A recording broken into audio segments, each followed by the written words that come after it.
Le Coran est la parole d'Allah subhanahu wa ta'ala. Et le livre d'Allah est le meilleur livre envoyé sur cette terre. Il est nécessaire à l'épanouissement du croyant et l'accompagne à chaque instant de sa vie. Il est le printemps des cœurs, la nourriture de l'âme. Il est donc essentiel de s'y attacher le plus possible, s'y référer, le lire, le mémoriser et surtout l'appliquer. Et cela afin de bénéficier de ces innombrables bienfaits par la grâce d'Allah subhanahu wa ta'ala. On pourrait mesurer notre amour pour Allah par notre degré d'attachement au Coran. Se lier au livre d'Allah nous permet d'obtenir sa satisfaction, ce qui n'est pas négligeable. Si on est aimé du Créateur des cieux et de la terre, du détenteur de toutes choses, que pouvons-nous espérer de plus? Et à contrario, que pourrions-nous craindre? Le serviteur qui se cramponnera au Coran sera élevé ici-bas comme dans l'au-delà et héritera de tous les mérites de la lecture du Coran. D'après Abu Huraira, radiyallahu anhu, le prophète sallallahu alayhi wa sallam a dit: le Coran viendra le jour du jugement et dira: ô Seigneur, habille-le. Alors il lui sera mis la couronne de la noblesse. Puis il dira: ô Seigneur, rajoute-lui. Alors il sera habillé de la toge de la noblesse. Puis il dira: ô Seigneur, sois satisfait de lui. Alors Allah sera satisfait de lui. Alors il lui sera dit: lis et monte. Et à chaque verset, il y aura une bonne action supplémentaire. Et ça, c'est pour qui? Pour la personne qui lit le Coran, pour la personne qui est assidue dans la lecture du Coran, pour la personne qui applique le Coran.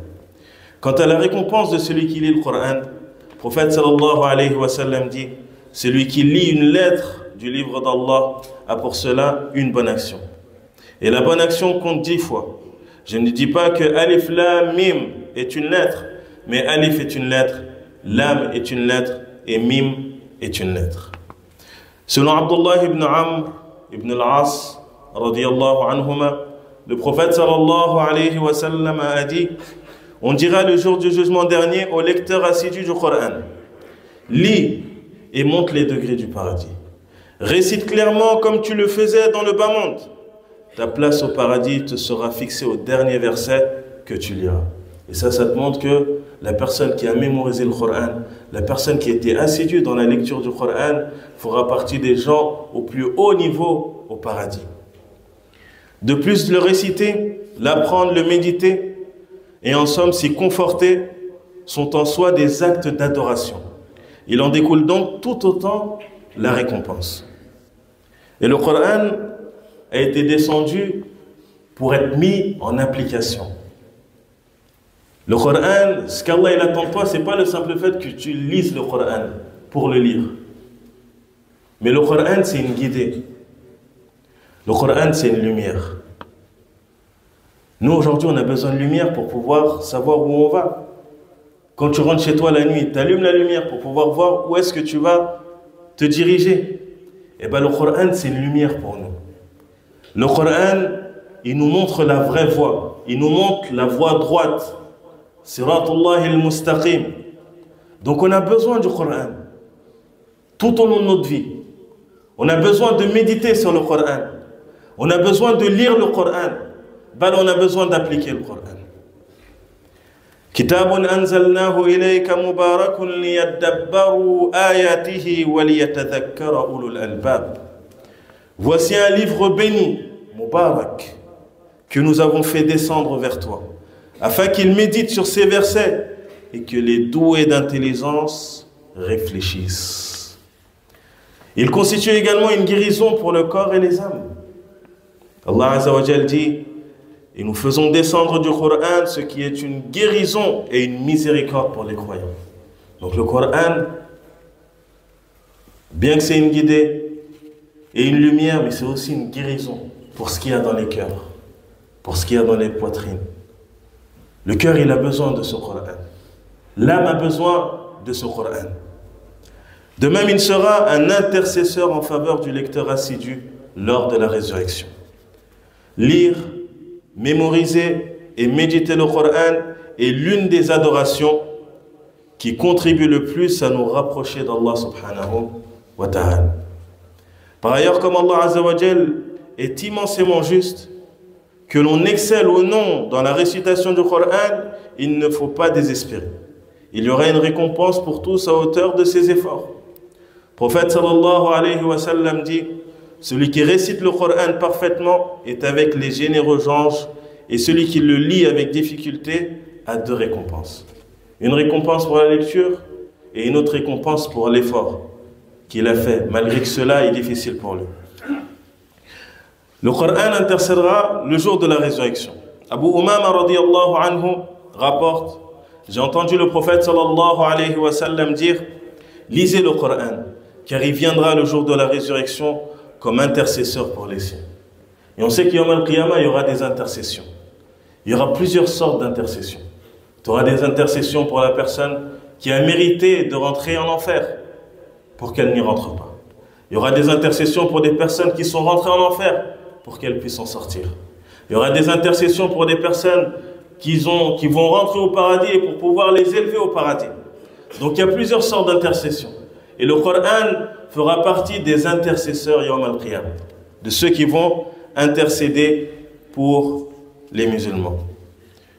Selon Uthman ibn Affan, radiyallahu anhu, le prophète sallallahu alayhi wa sallam a dit: le meilleur d'entre vous est celui qui a appris le Coran et l'a enseigné aux autres.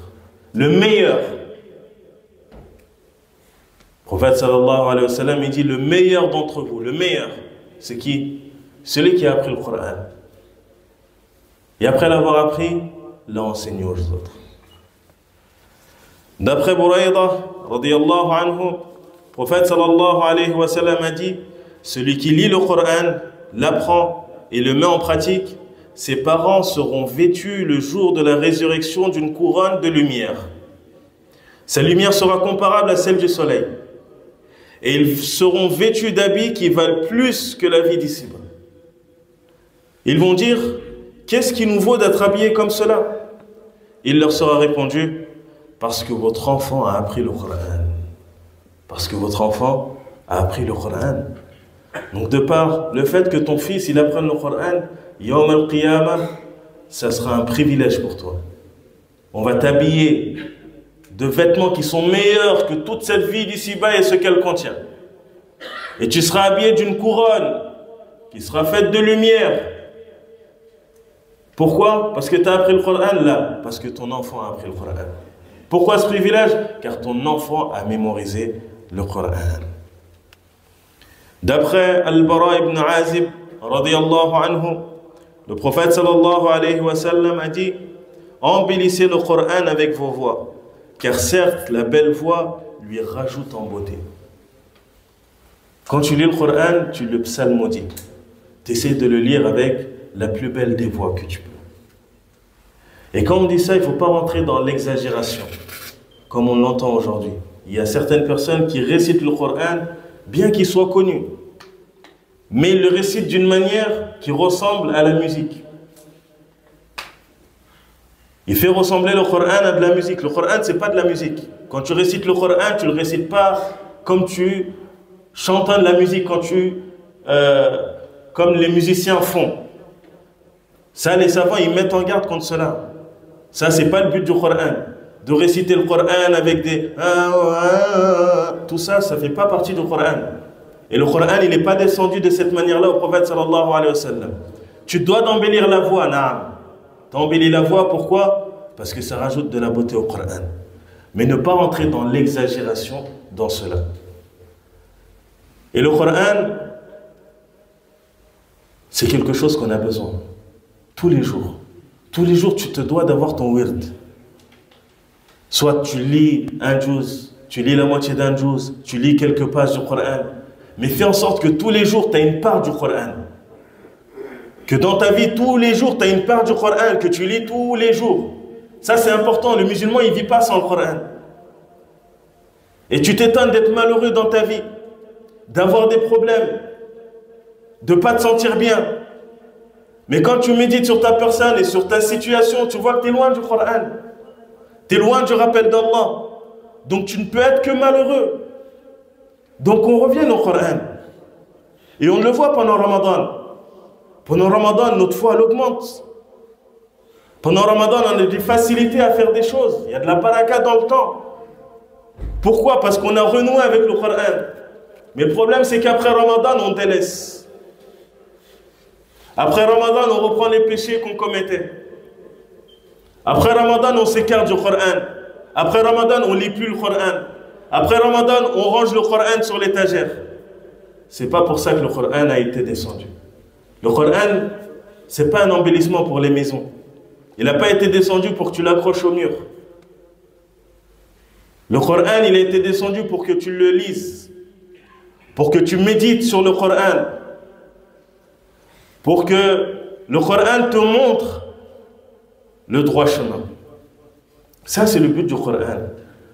Et le Coran aussi, il y a une compréhension à avoir du Coran. Il y a une interprétation à avoir du Coran. Le prophète sallallahu alayhi wa sallam nous dit: je vous ai laissé deux choses. Vous ne vous égarerez pas tant que vous serez accrochés à ces deux choses-là. Il a dit: le livre d'Allah et ma sunna. La sunna du prophète, c'est sa tradition. Et parmi la sunna du prophète sallallahu alayhi wa sallam, parmi le rôle de la sunna du prophète, c'est d'interpréter le Coran. Donc le prophète sallallahu alayhi wa sallam nous a expliqué le Coran. Donc nous, il faut qu'on revienne au livre de tafsir, au livre qui explique le Coran, car il y a une explication du Coran. Quand tu vas lire l'explication, tu vas savoir pourquoi ce verset a été descendu. Quelle a été la cause de la descente de ce verset. Ce qu'il faut comprendre de ce verset. Car le Coran, il peut être interprété de plusieurs manières. Et c'est de là que vient l'égarement de ceux qui se sont égarés en se basant sur le Coran.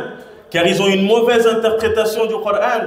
Car justement, ils ne sont pas revenus à l'interprétation qu'avait le prophète sallallahu alayhi wa sallam et les pieux prédécesseurs du Coran. Du coup, ils ont interprété le Coran d'une interprétation qui est fausse. Ils se sont égarés et ils ont égaré les gens. Donc nous, on se doit de revenir à l'interprétation qu'avait le prophète sallallahu alayhi wa sallam et ses compagnons du Coran. Qu'avait l'interprétation des pieux prédécesseurs. Et quand on parle des pieux prédécesseurs, on parle des 3 ou des 4 premières générations. Après le prophète sallallahu alayhi wa sallam. Eux, ils ont compris le Coran. Bishahadat al-Rasoul sallallahu alayhi wa sallam. Car le prophète a témoigné de cela. Que les meilleurs de cette communauté, c'est sa génération. Celle qui est venue après, celle qui est venue après. Et Ar-Rawi, celui qui rapporte le hadith, il dit, je ne sais pas s'il a cité encore une fois ou pas. Après sa génération, est-ce qu'il a cité 2 fois ou 3 fois? Donc les 3 premières ou les 4 premières générations. Donc si on revient à l'interprétation, à la compréhension que ont eu du Coran, on saura qu'on sera sur un chemin qui est guidé. Et alhamdulillah, Allah, il a préservé cette religion. Allah, il a préservé cette religion. Tout comme il a préservé le Coran al-Karim, il a préservé la sunna du prophète sallallahu alayhi wa sallam. Il a préservé la compréhension qu'on doit avoir du Coran al-Karim. Et ça, c'est dans les livres. Bifadlillah tabaraka wa ta'ala. Donc on revienne au Coran. Qu'on revienne à l'explication du Coran. Qu'on médite sur le Coran. Et qu'on mette en application le Coran. Et de par cela, on atteindra le bonheur ici-bas avant de l'atteindre. Yawm al-Qiyamah. Qu'Allah Azza wa Jal nous facilite à revenir vers lui. Qu'Allah Azza wa Jal nous facilite et nous donne une bonne compréhension du Coran, fasse qu'on s'accroche au livre d'Allah subhanahu wa ta'ala. Rabbana atina fi